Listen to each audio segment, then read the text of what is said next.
There was actually a time in junior high school where I thought that there was some kind of like secret code that I slept through and missed. There were times when I thought I had the wrong textbook. That's how much I was like, wait, are we on the same page? And I wonder sometimes if other people kind of feel that way. Not so much like nothing that they know, but that we're fascinated by those who do know a ton of stuff. Are there people that we've read like biographies about, or even autobiographies, that talk about that we're so excited to read it because they're so successful? It seems like they've got it all together. No matter what they do, no matter what they say, it always seems to be like the right thing. You know anybody like that? Yeah, okay, just check. And so I think that that's interesting because today we read about Transfiguration Sunday, and we read about Jesus, and he brings up his three friends to be with him at this mountaintop experience. Obviously, he brought them with him because he knew what was going to happen there, and they did not. And so, at the moment of the showing, the shining, this wow, Peter says, let's build these little kavads. Let's build these little tents to remember this moment.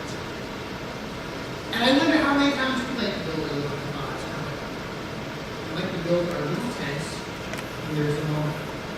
Usually when there's some kind of awestruck thing, right? Let's capture this forever. Let's let it be the hallmark moment. It's almost surreal. We have to look at our lives in a very real way because sometimes we don't always pick the spots to build the tents that should be really kavad. If maybe at all. Because kavad also becomes tabernacle. Kavad also becomes a place where we worship. It should be God, but sometimes it's other stuff. I think about this because I think about mountaintop experiences. Has anybody ever climbed up a mountain? Anybody ever climbed up anything? You did, right? Yeah. In the Alps?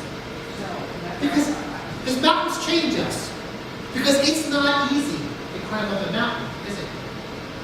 Jesus brings those folks up there and he kind of skips out that piece of the climbing because that's the hard part.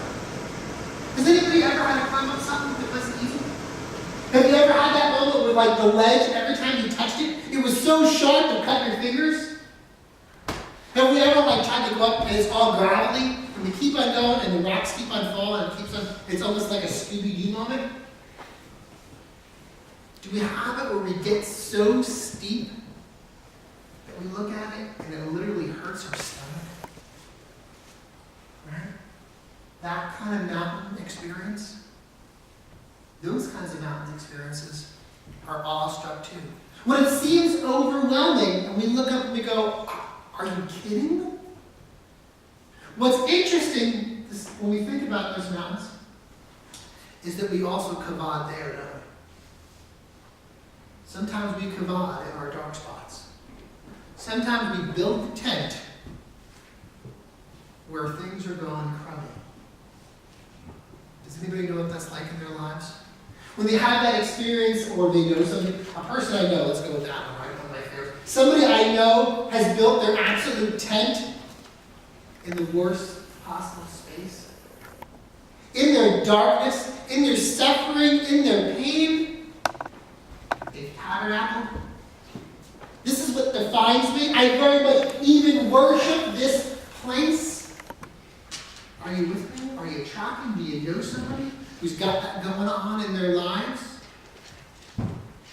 Yeah. And it happens to all of us. Right? We know that. Nobody wants to admit it. I'm going to ask, don't put your hands up.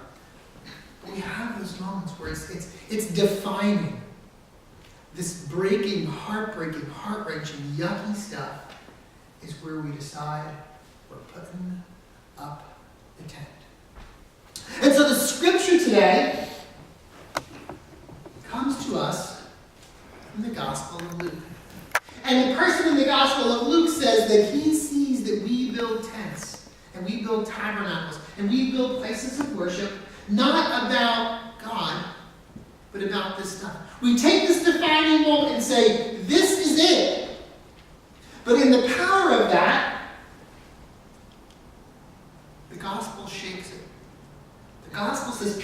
no, don't build your tent here. Now, he tells them to don't build his tent here on both of those pieces. On the premise of don't pick your dark place to build your tent, but don't put your light place to build your tent either. Because that's not the story. We learn from the rest of the gospel that Jesus comes back down the mountain. Because we always do. Do we ever have those high moments and we're like, nobody do anything. This is perfect.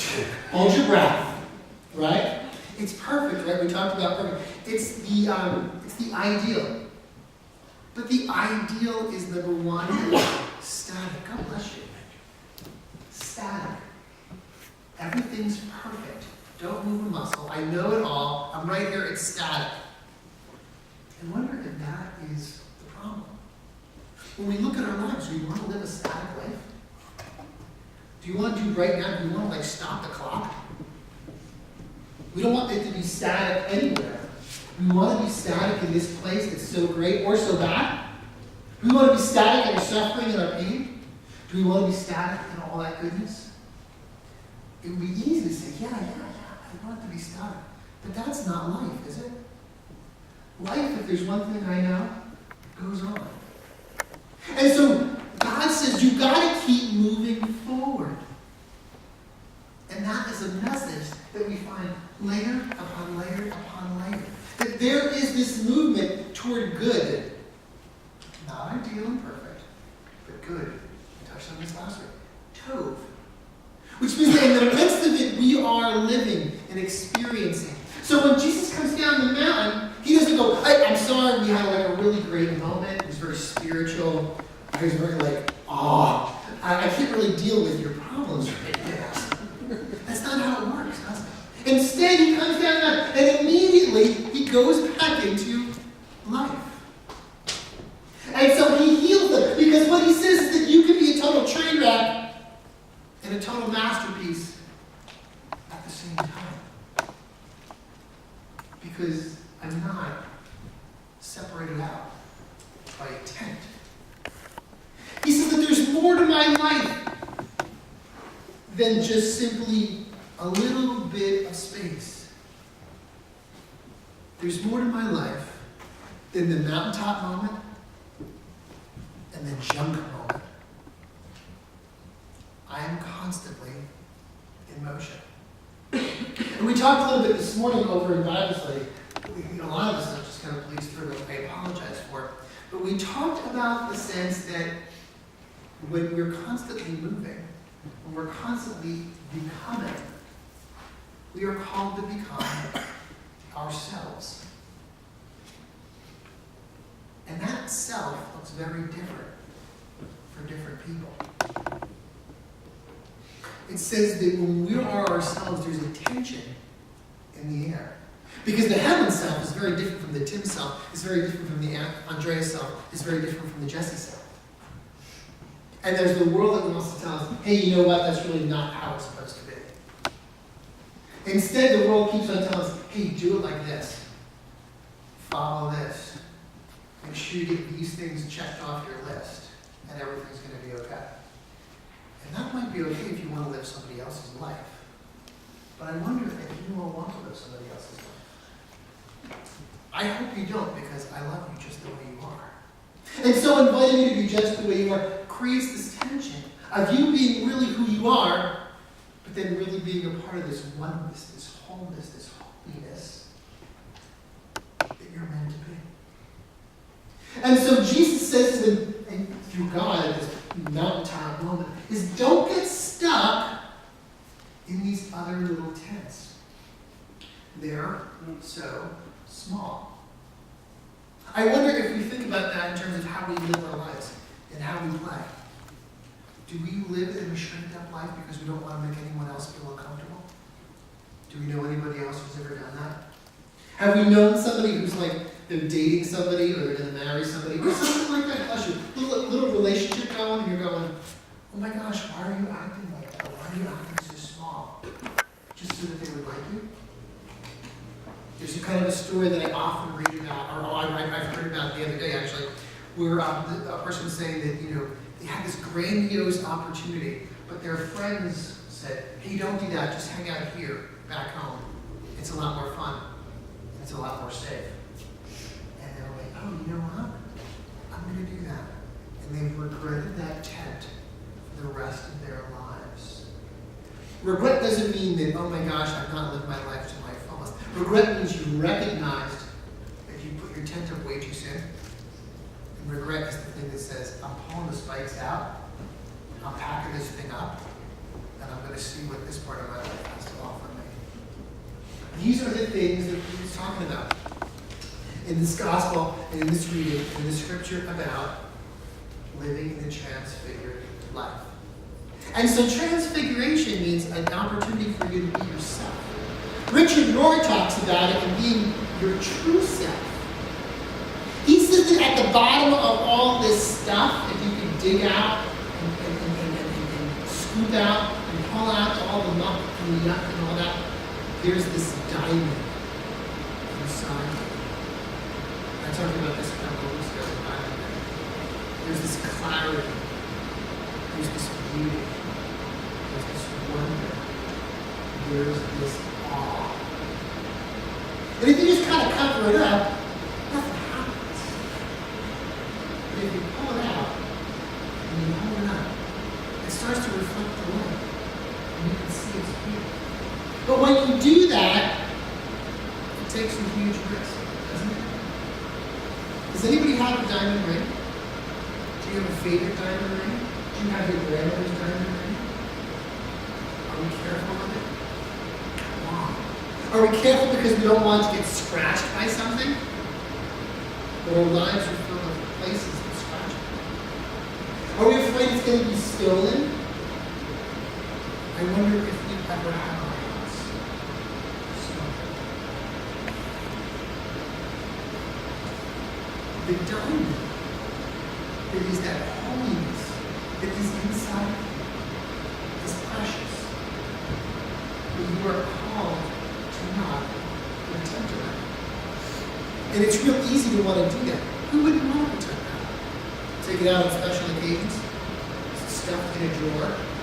Does everybody have that place where the special important things get stuffed that nobody gets to look at?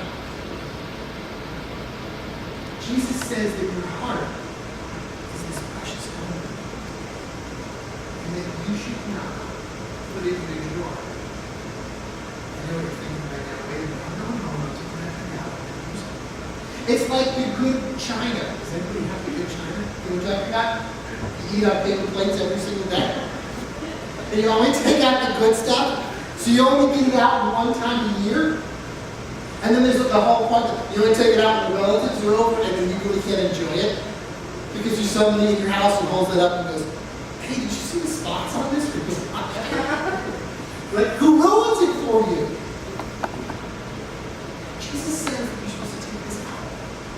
The gospel is, for me, is that there is this immortal beauty. You are invited to take out and share all the time. I've been listening to some really good podcasts. And so Kristen Butler says this deep walk with God, she writes, the strongest people I've ever met have not been given an easier life. They've learned to create strength and happiness in dark places. The strongest people I've ever met have not been given an easier life. They've learned to create strength and happiness in dark places. It's not to say that everything happens for a reason. Maybe it doesn't happen for a reason. But maybe in spite of, or in reflection to, that moment of clawing your way up and happy, you become more merciful, more forgiving.